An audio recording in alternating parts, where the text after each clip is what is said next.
Curah hujan yang tinggi mengguyur wilayah Kabupaten Musirawas dan sekitarnya sejak 2 hari terakhir, membuat sungai air Ketuan meluap dan merendam puluhan rumah penduduk yang berada di tepian sungai air Ketuan di Desa Kidua Wonorejo, Kabupaten Musirawas.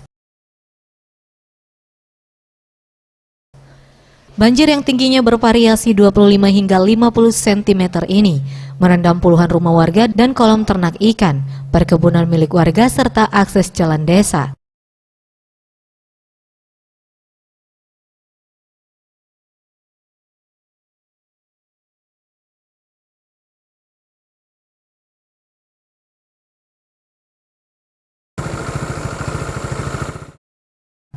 Warga yang hendak beraktivitas nekat menerobos genangan air, akibatnya kendaraan menjadi mogok.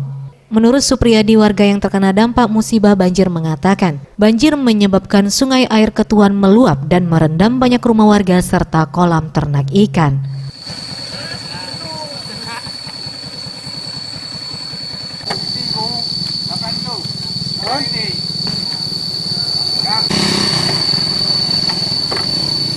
Desa Kidua Wonorejo, Kecamatan Tukumulyo, Kabupaten Musirawas.